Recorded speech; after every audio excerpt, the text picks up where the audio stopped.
dans cette église, mais lorsqu'on regarde le registre divin par rapport à ton action dans cette église, parfois le nombre d'absences est scandaleux. Mais je voudrais ce matin t'exhorter au service. Amen. Et je vais exhorter ce matin sur les bienfaits du service dans l'église. Les bienfaits du service dans l'église. Répète après moi les bienfaits. Les bienfaits du service à l'église. À l'église. Donc il n'y a pas de l'écouter. Devant le voisin du service. Lèvons-nous avec nos Bibles et Thessaloniciens chapitre 1 verset 9. C'est juste un encouragement que je voudrais vous donner parce qu'il y a des personnes parmi nous qui se disent s'ils doivent encore continuer ou ils doivent arrêter.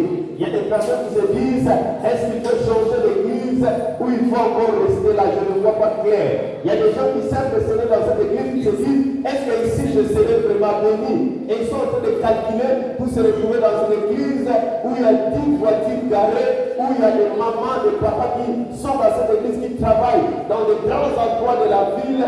Ils se disent il faut servir le Seigneur dans tel endroit. Mais je voudrais simplement vous dire, lorsqu'on dit servir Dieu, même si tu sers Dieu à Moulin-Binza, même si tu sers Dieu à Mabanda, même si tu sers Dieu derrière la forêt, si tu sers Dieu, tu sers Dieu. Je vous dis, si tu sers Dieu, tu sers Dieu. Je vais ce matin vous enlever certaines mentalités que nous avons, que pour servir Dieu, l'église doit avoir une certaine forme, les pasteurs doivent avoir une certaine renommée. Mais je vais vous dire, nous ne servons pas d'abord un homme, mais nous servons Dieu au travers de l'homme. Je voudrais aujourd'hui enlever cette étiquette qui est dans la vie de beaucoup de personnes qui ne servent Dieu que lorsqu'ils entrent dans ces 4 murs. Lorsqu'ils sont ici là, ils ne sont pas serviteurs de Dieu, ils sont autre chose. Je voudrais enlever ce matin cette mentalité des gens qui servent le Seigneur pour qu'ils soient vus par le pasteur Josué. Je voudrais enlever cela parce que vous êtes en train de perdre votre temps. Nous servons Dieu auprès des hommes, nous servons Dieu devant les hommes, nous servons Dieu dans sa maison, mais ce sont les yeux de Dieu qui nous regardent. Et Dieu ne regarde pas à l'apparence, Dieu regarde au cœur. Dieu ne regarde pas la transpiration, mais Dieu regarde l'amour que tu donnes dans le service. Dieu ne regarde pas d'abord l'influence, les acclamations que les gens te donnent, mais Dieu regarde l'approbation. Dieu ne regarde pas d'abord ce que tu fais de grand, mais Dieu regarde d'abord est-ce que tu es dans son plan. Quelqu'un n'a pas dit Amen. Il y a des gens qui font des choses grandes, mais qui ne sont pas dans le plan de Dieu. Qui veulent être grandes hors du plan de Dieu. Je voudrais aujourd'hui, ce matin, aider quelqu'un à comprendre que ce n'est pas parce que tout le monde te connaît que Dieu te connaît. Ce n'est pas parce que tout le monde t'acclame que Dieu va t'acclamer. Je voudrais ce matin à t'apprendre que tu peux servir le Seigneur depuis ta cachette. Tu peux servir le Seigneur sans être vu par le pasteur, mais si Dieu te voit, il va te récompenser. Je vais dire à quelqu'un, même si les pasteurs ne t'encouragent pas, même si les pasteurs ne suivent pas ton nom, mais si tu sers l'Éternel, tu le sers l'Éternel. Et tu verras sa récompense. Peut-être que tu es venu à l'église et tu te dis, je devais occuper tel poste, on ne te l'a pas donné. Tu devais être à tel endroit, on ne te l'a pas donné. J'ai fait telle chose, les pasteurs n'ont pas cité mon nom. Mais je voudrais dire ce matin, lorsque nous servons le Seigneur, les yeux de Dieu nous voient. Et il y a un livre de souvenirs dans lequel sont inscrites toutes nos actions. Et je voudrais dire à quelqu'un, Dieu n'a pas de perte de mémoire. Dieu n'est pas un homme pour oublier ce que nous faisons pour lui. Au temps convenable, il te bénira, il te récompensera et il fera sa gloire. 1 Thessaloniciens 1 verset 9, le premier verset. Tous ensemble, j'aimerais qu'on lise ces versets. Est-ce qu'on a trouvé 1 Thessaloniciens, chapitre 1, verset 9? Quelqu'un a trouvé, il dit Amen. Amen. Quelqu'un n'a pas trouvé, il dit attendez-moi. Quelqu'un a trouvé, il dit Amen. Amen. Quelqu'un n'a pas trouvé, il dit attendez-moi. Oh, on ne va pas trop t'attendre. Ou bien tu n'as même pas la Bible. C'est qu'on entend là, ils ont la Bible. Hein?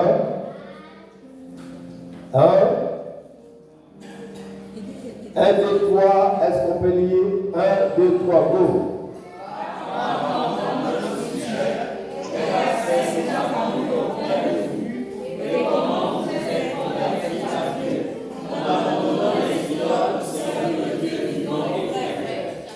On peut reprendre ça?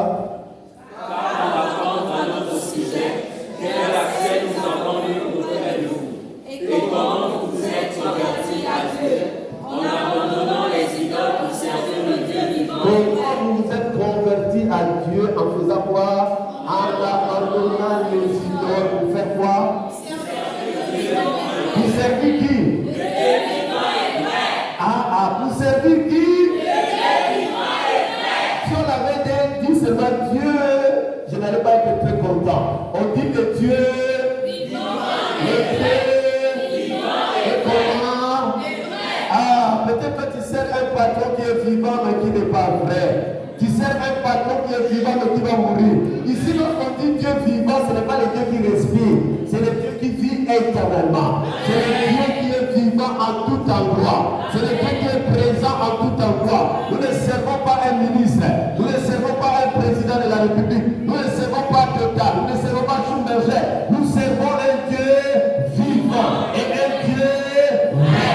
Dis au voisin, tu sers un Dieu vivant et vrai.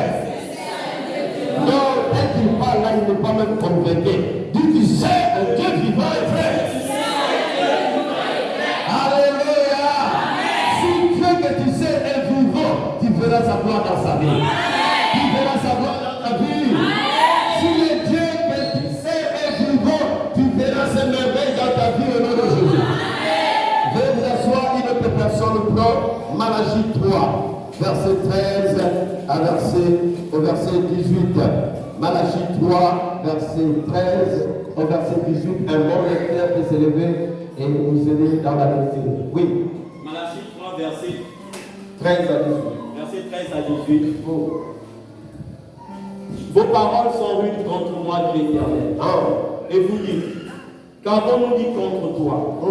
Vous avez dit, c'est en vain que l'on sert Dieu. Qu'avons-nous gagné à observer ses préceptes et à marcher avec tristesse à cause de l'Éternel des armées? Maintenant, nous estimons heureux les hautains. Oui, les méchants prospèrent. Oui, ils tentent Dieu et ils échappent. Alors ceux qui craignent l'Éternel se parlèrent l'un à l'autre. L'Éternel fut attentif et il l'écouta. Et un livre de souvenirs fut écrit devant lui. Pour ceux qui craignaient l'Éternel et qui honorent son nom. Ils seront à moi, dit l'Éternel des armées. Ils m'appartiendront au jour que je prépare. J'aurai compassion d'eux, comme un homme a compassion de son fils qui le sert. Et vous verrez de nouveau la différence entre le juste et le méchant, entre celui qui sert Dieu et celui qui ne le sert pas. Vous verrez de nouveau la différence tous ensemble entre les justes et les méchants, entre celui qui sert Dieu et celui qui ne le sert pas. Que cette parole vous soit disponible dans votre esprit au nom de Jésus. Amen. Que l'esprit et la vie de cette parole soient accordés. Quelqu'un dit 3 fois Amen. Amen. Amen. Amen. Les bienfaits du service, les bienfaits du service divin ou bien les bienfaits du service dans l'église. Alléluia. Amen. C'est de cela dont on va parler ce matin. Et ce matin, je voudrais vous amener simplement à comprendre qu'est-ce que signifie servir Dieu, comment servir Dieu, quels sont les avantages pour servir Dieu. C'est juste ces 3 éléments dont nous allons parler ce matin. Amen, amen. Amen, amen. Amen. Si dans le monde, la notion de servir quelqu'un peut être traduite par la disponibilité de quelqu'un pour offrir un service à l'autre, mais dans l'église, ce n'est pas la même notion qu'on doit avoir. Je voudrais commencer par là. Amen, amen. Ne confondez pas rendre service à un homme et servir Dieu. Vous savez, rendre service à quelqu'un, c'est comme par pitié, je peux te rendre service. Tu ne me dois pas, je ne te dois pas, mais par pitié, je te rends service. Ok? On peut être là pour dire, quelqu'un est en train de ça, qui dit par pitié, c'est une vieille dame, je lui sers. Mais lorsqu'on sert l'Éternel, ce n'est pas comme ça. Vous ne venez pas aider simplement un pasteur comme si vous avez pitié de lui. Vous ne venez pas aider une église parce qu'une église manque de chantres, manque de protocole. C'est la notion que nous avons. C'est moi qui donne, non. Il me parle mal, je vais partir. C'est moi qui chante, non. Il me parle mal, je vais partir. C'est comme si vous étiez venu aider quelqu'un qui est en détresse. Je voudrais dire à quelqu'un, Dieu du ciel que nous servons, sans toi il est Dieu. Sans moi il reste Dieu. Sans nous, Dieu restera Dieu. Je voudrais déjà que tu enlèves cette mentalité que nous avons dans nos églises et de faire le mollah, de faire le patron. Tu sais que c'est toi qui es le chanteur principal, c'est toi qui donne la costume, c'est toi le seul pianiste à l'église. Il faut qu'on t'appelle. C'est comme si le doigt là, tu les avais fabriqués quelque part. C'est comme si le doigt là était le doigt d'or et nous avons le doigt du bois. C'est comme si toi ta voix là, elle est venue du ciel et nous avons le doigt de crocodile. On ne peut pas chanter et lorsqu'on te cherche, tu te dis c'est moi, c'est moi, c'est moi. Tu n'es rien sans Dieu. Amen. Tu n'es rien sans Dieu. 1 Corinthiens 4, verset 7. La Bible dit qu'as-tu que tu n'es resté? Qu'as-tu que tu n'es reçu? On peut pas ça. Qu'as-tu que tu n'es reçu? Qu'est-ce que tu as qui te distingue des autres? Fais. Si tu es beau, sers. Si tu es belle, tu ne l'as pas acheté. Fais. Si tu voulais prêcher, tu ne l'as pas acheté dans une école. Fais. Si tu prophétises, tu ne l'as pas acheté dans une école prophétique. Fais. Si tu connais faire les miracles, tu ne l'as pas acheté quelque part. Nous n'avons rien que nous avons mérité. Tout ce que nous avons est grâce, c'est grâce. 1 Corinthiens 4, verset 7. Oh. Car qui est ce qui te distingue? Qu'est-ce qui te distingue? Qu'as-tu que tu n'aies reçu? Qu'as-tu Que tu n'aies reçu. Qu'as-tu que tu n'aies reçu? Et si tu l'as reçu, pourquoi te glorifies-tu? Comme si tu ne l'avais pas reçu. Non, reprends cette partie-là. Qu'as-tu que tu n'aies reçu? Oh. Et si tu l'as reçu, Si tu l'as reçu, bon, observe-toi. Je voudrais être pratique ce matin. On prêche d'une manière pratique. Observe-toi, regarde-toi comment tu es beau. Non, regarde-toi, non. Et là, tu fais semblant comme si tu ne te connaissais pas. Je n'ai pas dit regarde les voisins, regarde-toi, comme tu te mires à la maison. Regarde la beauté comme ça là. On méprise ça. Regarde cette beauté-là, regarde cette beauté-là. Non, je dis regarde, je n'ai pas dit de regarder la Bible, ma soeur. Il ne faut pas faire maintenant le semblant être trop spirituel avec lui maintenant. Je dis regarde-toi comme tu te mires dans ta chambre. Hein, le frère qui a la barbe, regarde-toi comme si tu mires ta barbe là à la maison, là, les barbilles. Maintenant, dis-toi tout ce que j'ai là. C'est grâce. Non, dis-toi toi-même tout ce que j'ai là. Ça ne m'appartient pas. Ça ne m'appartient Ça pas. appartient à Dieu. Ça appartient à Dieu. Toi, mon âme, Toi, mon âme, ne fais plus l'orgueil. ne fais plus l'orgueil. Tu n'as rien. Tu n'as rien. Tu n'es rien. Tu n'es rien Sans Dieu. sans Dieu.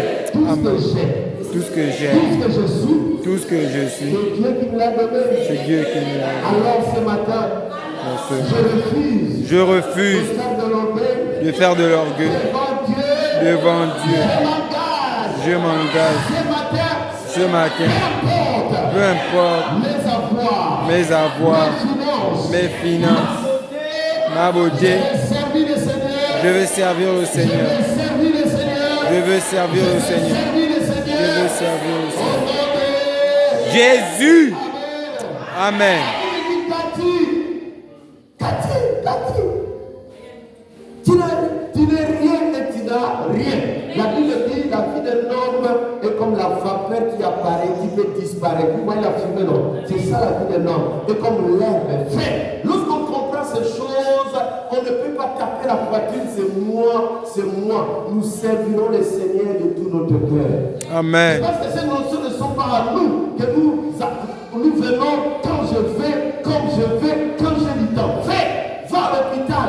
Les gens qui sont hospitalisés depuis 1 mois, 3 mois, 4 mois, ils te diront quelle est la valeur d'avoir la bonne santé, même si les poches sont vides. Va en prison. Toutes les personnes qui sont là-bas depuis 10 ans, 15 ans, 20 ans, ils te diront quelle est la valeur de la liberté. Fais, tu as le souffle de vie, tu as le corps, tu as la taille, tu as la beauté, tu as la bouche. Mais pour servir le Seigneur, c'est tout un problème. Est-ce que tu comprends vraiment devant le le Seigneur.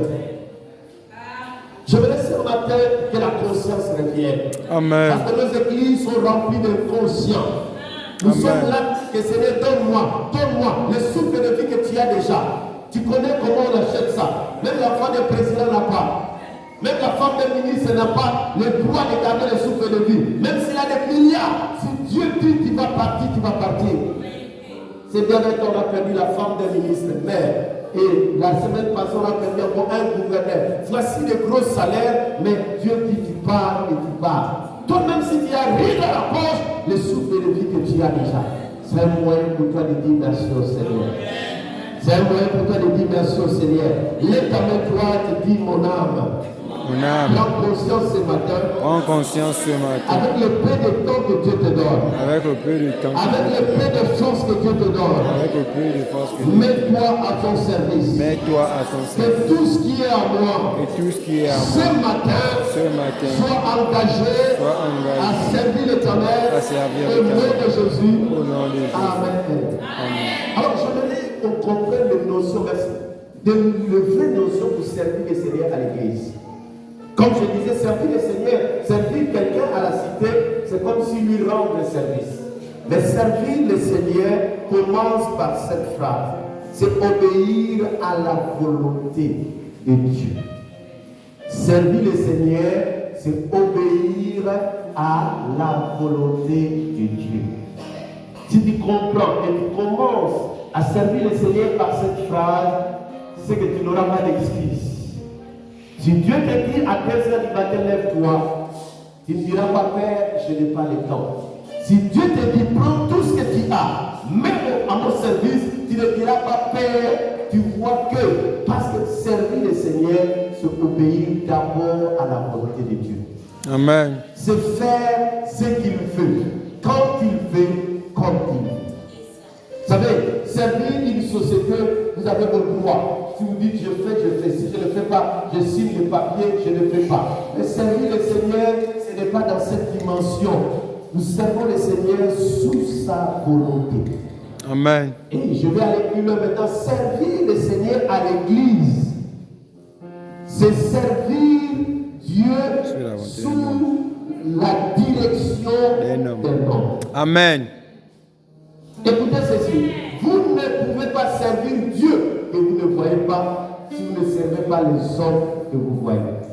C'est pour cela dans la Bible, Josué chapitre 1, verset 1, on dit Moïse, serviteur de l'Éternel, Josué, serviteur de Moïse. Amen, amen.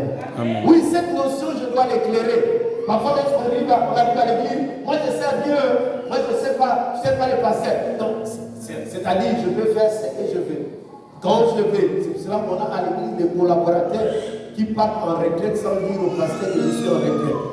Les collaborateurs qui choisissent un dimanche d'aller prier dans une autre église, mais qui ne disent pas les pasteurs. Les collaborateurs qui choisissent de donner sa dîme à l'hôpital, c'est comme si c'est l'hôpital qui prêche, sans dire au pasteur pour dire que je sers Dieu, je ne sers pas les hommes. Non. Dieu, tu ne le vois pas. Dieu a établi les hommes. Tu ne peux pas bien servir Dieu si tu ne te mets pas sous l'autorité de quelqu'un. Est-ce que quelqu'un me comprend? Amen. Est-ce que quelqu'un me comprend? Amen. Alors, le service divin, c'est quoi? C'est premièrement tout ce que nous faisons sous la direction du leader que Dieu a mis devant nous. Tout ce que nous faisons sous la direction du leader que Dieu a mis devant toi, c'est déjà le service de Dieu. Si l'homme de Dieu me dit demain, viens aller à l'église, même si Dieu ne m'a pas dit ça, mais comme l'homme de Dieu me l'a demandé, je suis en train de servir Dieu. Deuxièmement, le service divin, c'est quoi? C'est tout ce que nous faisons pour faire avancer le royaume de Dieu. Tout ce que nous faisons pour faire avancer le royaume de Dieu. Et sache qu'on peut faire avancer le royaume de Dieu à n'importe quel endroit de l'église. Si tu fais quelque chose qui peut faire que le royaume de Dieu avance, que ce soit à la maison, que ce soit au quartier, que ce soit ici, Alors Amen. pose-toi la question. Qu'est-ce que tu fais dans cette église qui fait avancer le royaume de Dieu? Cette phrase est très importante parce qu'il y a des gens qui ont des postes à l'église mais qui ne font pas avancer le royaume de Dieu. Il y a des postes qu'on a créés dans les églises qui ne font pas avancer le royaume de Dieu. Pose-toi la question. Lorsque j'ai fini de chanter, le royaume de Dieu a avancé. Quelqu'un a été béni. C'est pour ça, lorsque je comprends ça, je ne venais pas chanter à cause de ma belle voix. Je venais chanter pour impacter quelqu'un. Et pour impacter quelqu'un, je dois être devant la présence du Seigneur. Lorsque je suis protocole, est-ce que ma présence est en train de faire avancer le royaume de Dieu? Si je suis partenaire, oui, je donne l'argent, mais je le donne avec quel genre de cœur? Les services de Dieu, c'est tout ce que nous faisons pour faire avancer le royaume de Dieu. Même si le pasteur ne le voit pas, si tu fais quelque chose qui fait avancer le royaume de Dieu, tu fais le service de Dieu. Parce que tel que nous sommes là, on ne connaît pas qui a beaucoup prié pour que l'équipe de la réussisse. On ne dirait pas que c'est celle des pasteurs. Peut-être qu'il y a des gens dans cette salle que nous ne connaissons pas. Que à cause de leur prière, que l'équipe de là va avancer. On ne sait pas. Un jour, je ne sais pas si je t'ai raconté ici là, parce que lorsque je suis déjà passé quelque part, parfois il y a des histoires que j'ai déjà racontées. Un homme de Dieu devait recevoir le couronne. Je crois que j'ai raconté ça ici. Et cet homme de Dieu devait recevoir le couronne dans un songe. Il croyait que c'était la réalité. Et lorsqu'on partageait le couronne, il est resté 3 couronnes. Et il y avait lui, le grand homme de Dieu, qui a circulé partout dans le monde. Il y avait un jeune serviteur de Dieu, évangéliste, que lui connaissait. Et il y avait une vieille maman qui priait dans son église. Et lui, le grand pasteur, a déjà partagé avant Dieu. C'est ce que nous croyons. Que comme vous êtes assis là-bas, et nous sommes ici là, votre service là devant Dieu est méprisé. Dieu ne regarde pas ce que l'homme regarde. Quelqu'un dit Amen bien. Amen bien. Il y a des gens aujourd'hui qui sont négligents, méprisés, mais parce que je suis seulement protocole, je suis membre de cette à l'église. Pour Dieu, ce n'est pas s'asseoir sur le banc qui est important. Qu'est-ce que nous faisons pour que le royaume de Dieu avance? Quelqu'un dit Amen bien. Amen bien. Et à sa grande surprise, on a pris la plus petite couronne. On a donné au jeune évangéliste. Il était étonné, il a dit, donc la vieille là aussi, Dieu le connaît. Dieu la connaît. Il va lui donner maintenant la couronne qui est moyenne. Mais à sa grande surprise encore, on l'appelle, on lui donne la moyenne couronne. Maintenant la grosse est restée. Du coup, ça devait appartenir à la vieille. Et l'évangéliste dit à l'ange, tu ne me connais pas. L'ange dit, on te connaît plus que toi. C'est toi l'évangéliste, oui. Tu as fait des campagnes à tel endroit, oui. Tu as rempli les stades, oui. Mais je vais te montrer des choses que tu as lui-même à faire et toi tu ne connais pas. On lui montre qu'un jour il est dans l'avion, les gens qui étaient dans l'avion, il n'a pas prêché. Après, lorsqu'ils sont descendus, toutes ces personnes-là se sont converties. Certains étaient malades, étaient guéris. Il dit, donc vous avez même des images que moi je n'ai pas. Donc je mérite la grosse couronne. On dit maintenant, on va te montrer l'histoire de cette vieille dame, que tu appelles vieille dame. On ramène l'histoire, on montre là une image. Il dit, ça c'est moi, j'avais encore 15 ans. C'est le jour où mon pasteur m'a présenté devant le peuple pour prier pour moi. Il dit, oui. Qu'est-ce qui s'est passé ce jour-là?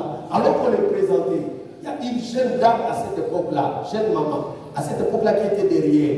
Lorsqu'il a vu ce jeune garçon être présenté par les pasteurs, que désormais il sera serviteur de Dieu, il dit, cette femme-là a dit, Père, je donne mes genoux toute ma vie pour la réussite de ces jeunes hommes.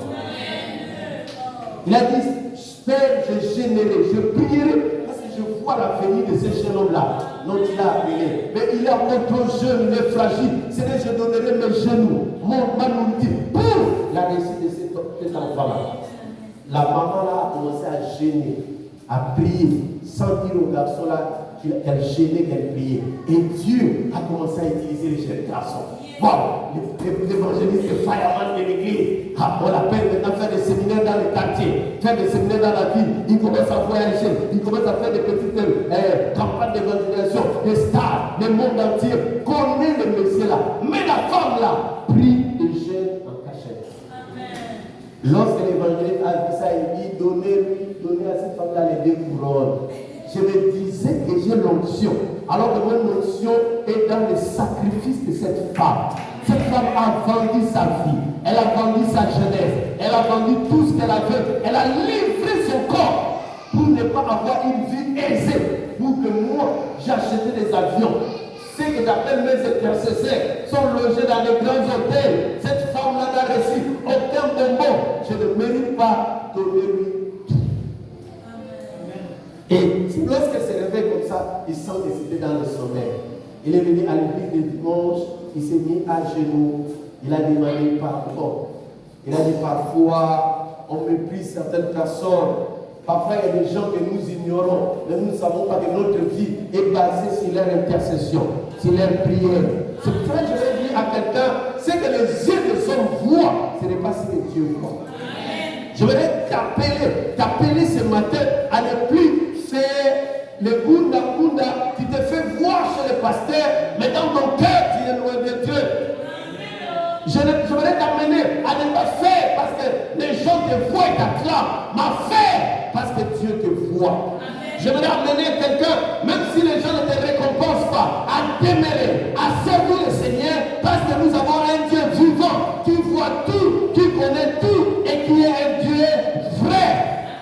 Si dans ce monde, dans les sociétés, il y a l'injustice, si à l'école, le professeur qui ne t'aime pas peut faire l'injustice, nous on a un juste juge. Alléluia. Et je voudrais amener quelqu'un qui est dans cette église, qui ne vient que et qui part sans rien faire. Tu es en train de perdre ton temps. Parce que le service de Dieu, ça paie. Servir Dieu, c'est tout le service que nous rendons avec les dons spirituels. Servir Dieu, c'est rendre des services avec ton don spirituel. Qui dans la salle là connaît les dons spirituels qu'il a? Ok, la majorité on ne connaît pas les dons spirituels qu'on a. Je trouverai le temps pour faire tout un programme sur les dons spirituels. Amen, amen. Amen. Amen, amen. Amen. À chaque fois que nous utilisons notre don spirituel pour bénir quelqu'un, nous avons rendu service. Amen, amen. Amen. Amen, amen. Amen. Servir le Seigneur, c'est quoi? Ce sont nos sacrifices. Et notre amour que nous manifestons pour le Seigneur et pour son œuvre. Servir le Seigneur ne commence pas par les actes, ça commence par l'amour. C'est pour cela lorsque Dieu, Jésus-Christ a appelé Simon pour le servir, il a dit, Simon, fils de Jonas, même dit. La Bible dit, on peut donner tout ce qu'on a. Si on n'a pas l'amour, cela ne servira à rien. Beaucoup de gens aiment l'argent de l'église, mais ils n'aiment pas le Seigneur de l'église. Beaucoup de gens aiment le titre, la gloire de l'église, mais ils n'ont pas l'amour pour le Seigneur. Frère, si on avait le vrai amour pour le Seigneur, les gens ne sortiraient pas des églises parce qu'il y a un petit problème. Dans nos familles, on ne quitte pas nos familles lorsqu'il y a des problèmes.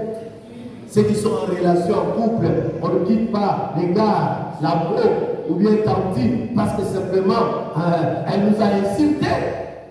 Parce qu'il y a de l'amour. Lorsqu'il y a de l'amour, même si on te fait du mal, tu vas rester là. Pourquoi les gens ne servent pas le Seigneur véritablement? Parce que les gens n'aiment pas le Seigneur. La Bible dit, tu aimeras le Seigneur de tout ton cœur, de toute ton âme, de toute ta pensée et de toute ta force. Pourquoi les gens lundi partent de travail jusqu'à vendredi, mais le dimanche, ils viennent à l'église en retard? Mais dès lundi jusqu'à vendredi, personne n'ira en retard à l'école. C'est parce que nous n'aimons pas le Seigneur. Nous n'aimons pas le Seigneur.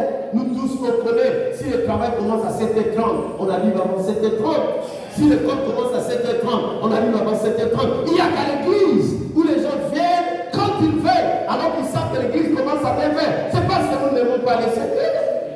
Nous aimons le travail qui nous donne 100 000 francs. Nous aimons l'école qui nous donne les bacs. Les bacs, même avec les bacs, tu peux t'enterrer. Mais je vais vous montrer les services de Dieu. Tu peux manquer tout si tu sers l'Éternel. Je ne sais pas si vous l'avez déjà réalisé. Ça vous amènera très loin. Ça vous amènera très loin. Je voudrais que quelqu'un laisse de mépriser le Seigneur. C'est le dimanche qu'on voit le mépris envers le Seigneur. Et le lundi on voit les gens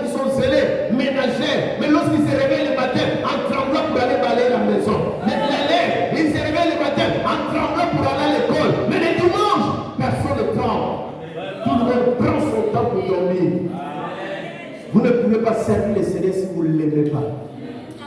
Vous ne pouvez pas bien servir parce que le service du Seigneur, c'est un service militaire. Le service du Seigneur, vous rencontrez des déceptions. Le service du Seigneur, vous rencontrez des obstacles. Il n'y a que l'amour qui vous maintiendra dans ce service. Amen. C'est pour cela qu'on ne vient pas à l'église parce qu'on a l'église. On vient à l'église parce qu'on aime ce qui est dans la vision là. Aujourd'hui, les gens sont capricieux. Vous grattez un peu seulement. Je ne viendrai plus. Il m'a mal parlé. Le dimanche passé, j'ai sauvé quelqu'un. Je ne savais pas que c'était son dernier dimanche à l'église. Mais dès que le culte est fini par l'esprit prophétique, j'ai dit, maman, tu me vois au bureau aujourd'hui. Et c'est après qu'il a dit à quelqu'un, ah, le pasteur, comment il a fait? Alors qu'aujourd'hui, c'était mon dernier dimanche. Il voulait partir parce qu'un jour, quelqu'un a prêché selon elle. On a parlé d'elle. Il dit, mais est-ce que vous connaissez même? Ils ne se connaissent même pas. Elle vient d'arriver. Elle ne parle même pas avec la personne. Mais comment, tu ne te connais même pas avec la personne, elle a prêché, tu l'as dit, elle m'a indexé et je vais sortir de l'église. Mais c'est comment? Ton mari qui t'indexe, qui est sorti déjà du foyer, ton patron au travail qui t'insulte, tu es déjà sorti de la famille où on t'insulte, tu es déjà sorti de cette famille, tu es resté. Lorsqu'on a l'amour pour le Seigneur, même s'il y a la distance, on peut arriver. Il y a que les jours de pluie pour tester les chrétiens qui aiment le Seigneur et les chrétiens qui n'aiment pas le Seigneur. Je crois que parmi nous là, il y a des gars qui avaient une copine derrière. Mais s'il veut voir la copine, il va entrer dans l'eau jusqu'à trouver la copine. Mais lorsqu'il s'agit de Jésus, c'est toutes les excuses. Oh papa, devant chez nous, il y a une inondation. Mais le lundi devant l'inondation, tu pars au travail. Il faut que ça change au nom de Jésus. Il faut que ça change au nom de Jésus. Il faut que ça change au nom de Jésus. Amen, amen. Alors, je veux dire, lorsqu'on sert l'Éternel, qu'est-ce que l'on vit? Qu'est-ce que l'on sert? Quelle est vraiment la définition que je peux voir encore dans servir l'Éternel? Lorsqu'on sert l'Éternel, vous devez savoir que c'est un privilège. Amen. Dis à l'autre, c'est un privilège. Même donner à Dieu, c'est un privilège. C'est un privilège. Amen, amen. Amen. Lorsque quelqu'un a tout, il te permet de venir lui donner tes 500 francs. Tes 100 francs. Il donne, il reçoit. Est-ce que quand tu fais le président passe là-bas, tu prends 100 francs, il te prend? Non, non. C'est mépris. C'est lui qui a tout. Il te donne l'autorisation. Il te donne le travail. Il te dit, donne-moi seulement la dîme. Mais toi, tu roules mieux. Tu ne donnes pas la dîme. Tu gagnes 50 000. Dieu te dit 5 000 seulement. Tu dis, j'ai mes problèmes. L'or et l'argent lui appartiennent. Mais lorsqu'il paie les tickets de la ICG, on ne te demande pas, on t'enlève les TVA, CSS, on enlève ça obligé. Tu n'as jamais discuté. Et qu'il ne te donne pas le souffle de vie. Servir l'Éternel, c'est un privilège. Je ne mérite pas d'être pasteur. Amen. Amen, amen. Amen. Lorsque les gens se donnent toutes les gloires là, je suis les docteurs, tu me vois là, tu ne connais rien. Je ne mérite pas d'être pasteur, je ne mérite même pas d'être enfant de Dieu, et je ne mérite même pas de porter le nom du Seigneur. Servir le Seigneur, c'est un privilège. J'aime bien le passage, 1 Corinthiens 3, verset 9. La Bible dit, nous sommes ouvriers avec Dieu. Voici Dieu se rabaisse. Dieu se rabaisse. Nous sommes ouvriers avec Dieu. Pas ouvriers même de Dieu, mais ouvriers avec Dieu. Imaginez quel privilège tu peux avoir d'aller travailler au bureau d'un président, d'un ministre, d'aller travailler dans le même bureau. Parfois ça fait de l'honneur de dire que le ministre est là. On a habité dans le même quartier, n'est-ce pas? Parce que quelqu'un t'est levé, tu peux dire aux gens, oh, c'était mon voisin, ton voisin. Maintenant Dieu dit, nous sommes des ouvriers avec Dieu. C'est-à-dire nous travaillons dans le même bureau avec Dieu. Toi, un être humain, pécheur, inutile, rabaissé, Dieu t'a mis à ses côtés. Dieu t'a donné le privilège de le servir. Donc, servir le Seigneur, ce n'est pas un dû. Ce n'est pas une récompense que toi tu as. Ah non, Dieu t'a récompensé. Non, servir le Seigneur, c'est un privilège. Les considèrent puissants là comme une capacité que tu viens donner à l'église. C'est un travail que tu fais, c'est un privilège. Parce que dans l'Ancien Testament, seuls les Lévites pouvaient faire ce que vous faites. Amen, amen. Amen. Seuls le fils d'Aaron pouvait être là où nous sommes. Mais aujourd'hui, sortis de nulle part, avec une vie déclassée, sale, nous arrivons à être au service de l'Éternel. Et j'aime bien 1 Corinthiens 15, verset 10. L'apôtre Paul dit, j'ai travaillé plus que tous. Non pas moi, mais la grâce de Dieu à moi. Ah, j'aime cette partie-là. Il a dit, j'ai travaillé plus que tous. Non pas moi, mais la grâce de Dieu. Alléluia. Nous ne sommes que le produit de la grâce. Amen. Dis avec moi, je suis le produit de la grâce. Je suis le produit de la grâce. Deuxièmement, servir Dieu est l'une des raisons pour laquelle Dieu vous a sauvé. J'ai dit, est l'une des raisons pour laquelle Dieu vous a sauvé, vous a guéri, vous a fait du bien. Amen. Amen, amen. Amen. Luc 1, 74. Luc 8, verset 3. L'une des raisons pour laquelle Dieu vous a sauvé, c'est de les servir. Amen. C'est pour cela, lorsque les enfants d'Israël sont sortis de l'Égypte, voulaient sortir de l'Égypte, il a dit à Pharaon, laisse aller mon peuple. Il y a deux mots. Soit on dit servir ou adorer. Souvent, ces deux mots sont confondus dans l'Ancien Testament. Donc, laisse aller mon peuple pour m'adorer. Laisse aller mon peuple pour me servir. Donc, si Dieu vous a sauvé, c'est pour rendre honneur et gloire à son nom. Amen. Si vous ne le faites pas, si vous êtes ingrat. Luc 1, 74 et Luc 8, verset 3. Je ne vous ai pas donné l'autre verset où Jésus-Christ va guérir la belle-mère de Pierre. Et lorsqu'il guérit la belle-mère de Pierre, est sainte. Luc 1, 74 et Luc 8, verset 3. Peut-être que tu ne m'attendais pas dans ce genre de prédication, mais moi j'aime donner les prédications qui produisent la vie. Qui produisent. Si tu l'appliques là, tu n'as pas besoin de l'imposition de mains, tu n'as pas besoin de des prophéties à gauche, à droite. Juste en appliquant, tu as le bonheur à ta portée.